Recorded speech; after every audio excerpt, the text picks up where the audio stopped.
안녕하십니까. 거꾸로 투자하는 쇼키무동산입니다. 오늘부터 변경되는 제도가 있습니다. 이것으로 건국 이래 단 한 번도 없었던 대재앙이 시작됩니다. 오늘 내용 정말로 중요합니다. 영상 시청 전에 구독으로 부자 되시기 바랍니다. 서울에서 비아파트 비중은 약 40%입니다. 아파트가 한 39%가 되고 다세대 주택과 연립이 29.7%, 단독주택이 10.4%죠. 자, 2020년 기준 이 비아파트 비중이 117만 호가 됩니다. 이런 비아파트 주거상품은 특징이 있어요. 먼저 단독주택, 여기에 다가구도 포함이 되거든요.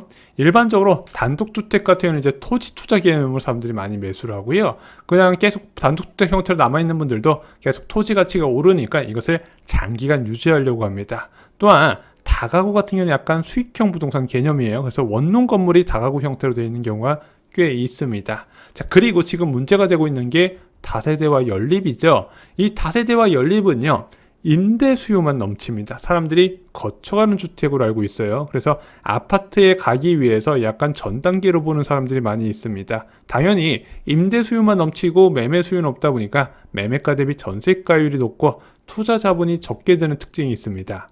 빌라는요, 수요 증가로 집값 상승하기 어려운 구조라고 말씀드렸어요. 재개발 등의 개발 이슈를 제외하고는 수요가 늘어서 가격이 오르기가 힘드네? 그럼 어떻게 집값이 오르나요? 전세값이 오를 때 자연스럽게 매매값도 끌어올라가는 구조가 생기더라. 그래서 가격이 올라도 수요는 없어요. 원래 부동산은 가격이 올라가면 올라갈수록 수요가 계속 붙지만 얘는 붙지 않더라. 그래서 가격이 꾸준히 올라도 매수자 찾으려면은 전세금 끼고 해서 사례금까지 줘서 명의를 떠넘기는 경우까지 발생을 하게 됩니다. 이런 빌라의 전세값을 급등시킨 정책이 전세보증금 반환 보증이었죠. 자, 임대인이 주지 않는 전세금을 공공기관에 대신 받아다 주는 정책이다, 이렇게 보시면 될 것 같은데, 그러면은 정부가 보증을 쓰잖아요. 보증을 쓰는 만큼 전세 가격을 높게 받을 수가 있게 되는 거네. 그런데 어떤 기준으로 이 반환 보증을 가입시켜줬냐? 주택가격 먼저 산정 기준은요, 감정평가 금액이나 공시가격의 150%, 1년 이내 최근 매매가격 기준으로 하는 겁니다. 자, 그러면은 매매가격은 알겠다. 그럼 전세가격은 어느까지 인정을 해준다?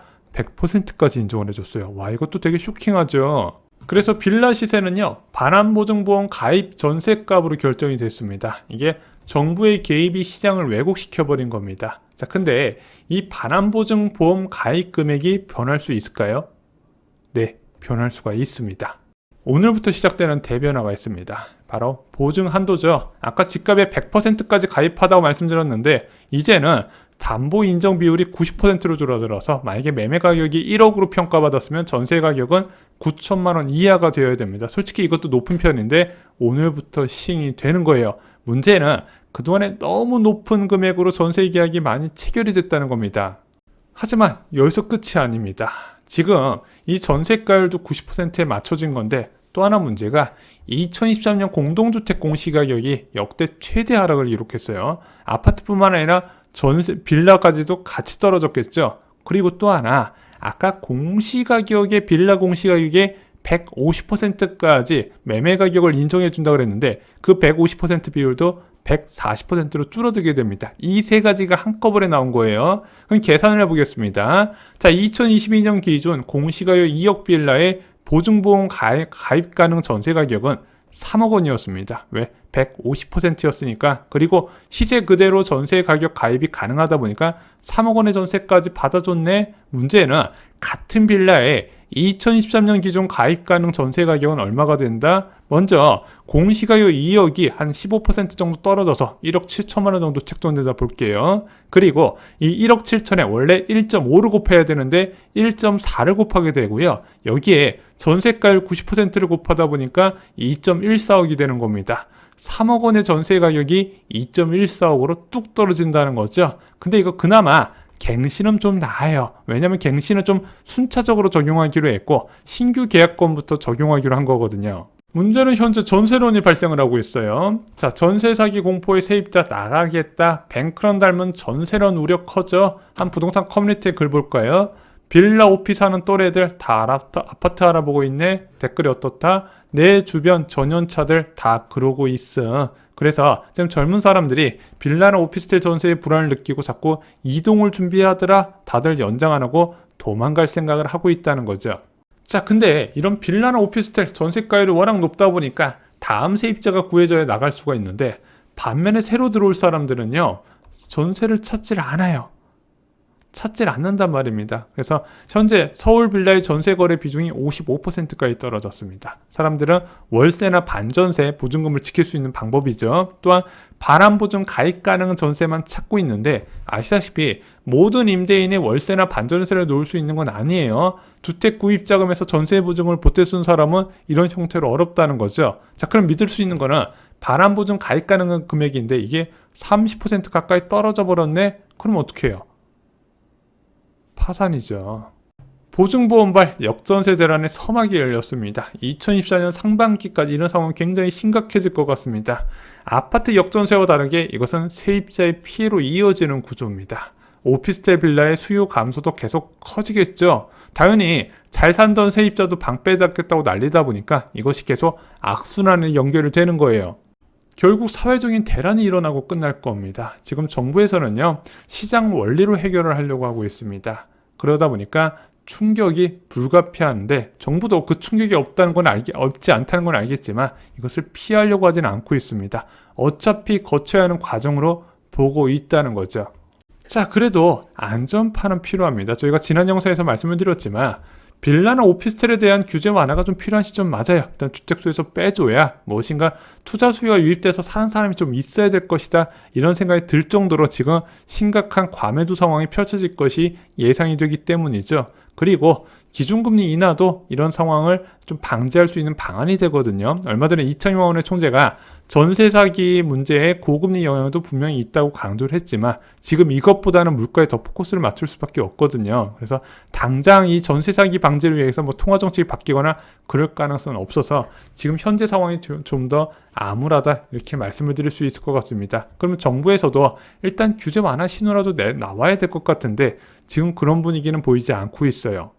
자, 이제 우리가 생각해 볼 것이 있습니다. 서울의 30%를 차지하는 주거시장에 불안이 확산되고 있습니다. 전체 40%가량이 전세금을 못 돌려받을 가능성이 생기네. 이게 사회적으로 문제가 없을 수 없겠죠. 근데 전체 가구 수는 그대로란 말이에요. 자, 잠깐 이 빌라의 선호도가 떨어진다는 건 맞지만 모든 가구는 거주지가 반드시 필요하다는 것을 잊으면 안 된다는 거죠. 자, 저희가 예전에 아파트 전세 시장의 수요는 어떻게 결정될지 말씀을 드렸죠. 빌라나 오피스텔, 구축 복도형 아파트 등 비선호 주택의 세입자가 좀 더 선호도 높은 아파트로 갈아타기 때문에 이 전세 시장 수요가 유지된다 말씀을 드렸습니다. 계속 새로운 수요가 들어오게 되는 거예요. 자, 그런데 이 비선호 주택 세입자가 언제 아파트 시장으로 많이 들어온다? 금리가 낮을 때. 근데 그동안 금리가 너무 높아서 못 들어오다가 최근에 인터넷 뱅킹 중심으로 3%대 전세자금 대출 금리가 나오면서 계속 알아보는 사람들이 늘어나고 있고요. 요즘 전세 사기 문제가 확산되면서 오히려 아파트 전세 수요가 확대되고 있는 결과가 만들어지고 있습니다. 그래서 아파트 전세 수요 증가가 어디서 나타나고 있다? 매물수 감소에서 나타나고 있어요. 올해 1월까지만 해도 서울 아파트 전세 매물 건수 5만 5천 건인데 현재 4만 134건입니다. 아마 빠르면 다음 주 정도면은 3만 건대로 줄어들면서 언론 보도가 나오게 될 거예요. 5만 5천 건에서 3만 건대까지 줄어들더라. 야, 그러면은 계속 전세 매물이 줄어들다 보면 어느 순간 가격이 크게 오르는 순간이 오거든요. 자, 그럼 매매는 좀 어느 정도 반등을 했는데 전세 가격은 반등하지 못한 곳이 꽤 많이 있어서 전세가율이 뭐 40%대는 이런 얘기가 나오고 있잖아요. 그런데 전세 가격이 올라가면서 전세가율을 맞출 수가 있다는 거죠. 자, 전세 가격이 올라가게 되면 결국에는 투자든 실수든 매매 수요 증가와 연결이 된다는 겁니다. 자, 또 다른 현상은 무엇일까요? 자, 이번에 전세 사기 당한 세입자들이 그냥 가만히 있을까요? 이런 생각할 수 있겠죠. 에이, 내가 사고 만다. 근데 기존 주택 좀 비싸죠? 어디에 몰리겠습니까? 분양시장에 몰리겠죠? 그래서 청약경쟁률 지금도 높아요. 투자 수요가 많이 유입되면서 앞으로 더욱더 올라갈 가능성이 있다는 겁니다. 자, 오늘 내용 요약해드리겠습니다. 오늘부터 허그의 전세금 반환보증 가입 기준이 높아지게 됩니다. 자, 근데 이런 전세금 반환보증의 전세가율 90% 맞추는 것 외에도 공시가격 하락과 공시가격 150% 규정도 변경이 되다 보니까 기존에 받았던 전세금의 30%까지 낮춰서 전세를 받아줘야 되더라. 근데 임대인들이 이것을 받아주기 쉽지 않을 거라고 말씀드립니다. 그래서 곧 빌라와 오피스텔 시장에 거대한 태풍이 몰아친다는 거죠. 이것은 이 시장은 쑥대밭을 만들겠지만 아파트 전세나 분양 수요 확대 요인이 된다고는 결론을 내드립니다. 무주택자의 가장 현명한 내 집 마련 방법 무엇이 있을까요? 쇼킹부동산 멤버십 영상에서 그 해답을 찾을 수가 있습니다. 주 3회 영상에서 실소자를 위한 내 집 마련 정보를 공개합니다. 기존 주택 급매를 추천드리고 있고요. 앞으로 급격히 가격이 떨어질 지역이나 단지를 찍어드리고 있습니다. 그래서 내 집 마련 계획이 있는 분들 이 시점에 여기로 가라고 말씀을 드리고 있고, 또한 청약은 무주택자, 실소자 가까이의 입장에서 저희가 최대한 쉽게 당첨이 될 수 있도록 가이드를 제시해드리고 있습니다. 많은 도움 되실 겁니다. 이상 영상 마치겠습니다. 좋아요, 구독, 공유 꼭 부탁드립니다. 감사합니다.